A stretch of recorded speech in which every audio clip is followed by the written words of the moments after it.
2009, I was working on a publication devoted to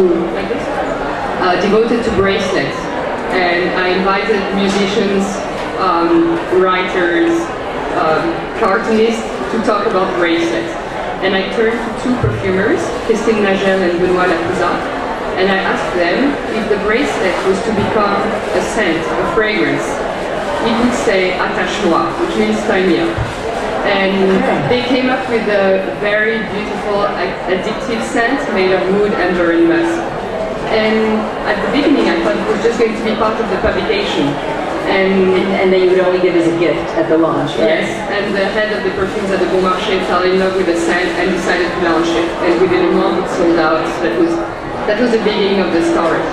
Then I came to America, gave the sample to a friend who called me one day and said, someone last night smelled it, he's selling at Barney's, he's one of the sales manager, and he wants to show it to his directors. That's now exclusive at Barney's in America.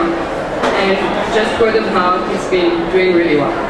So there is no ad, obviously, and no description, but do people learn the story of it when they smell it at the counter? They learn the story about it, and I think we were talking of blogs earlier, and when it was first introduced at Barney's, a few days later, I read over the internet a blogger on Baysnote, one of the most, her name is Query, and she's writing a lot, and she had written, I wish I may, I wish I might, sample Attache-Moi some night. And I was like, wow, this is absolutely beautiful. So I created an account, I wrote to her and I said, why do you write this? And she said, well, I've been loving the sense of Christine Nagel and of Benoît Lapouza separately. And to think that they have come together makes me wake up at night.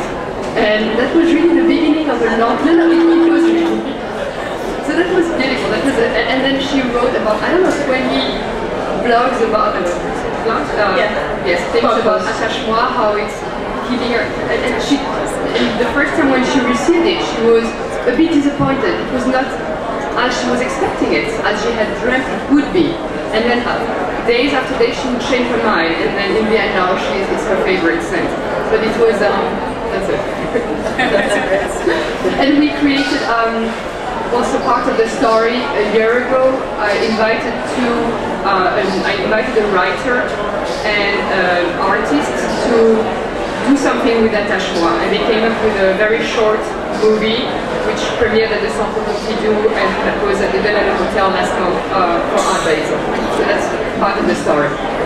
Olivia is the kind of woman who she'll walk into an art gallery in the Marais and David Lynch will be there and she'll ask him which scent he likes better and he'll tell her and then she'll decide. She has that kind of look. I can't stand her.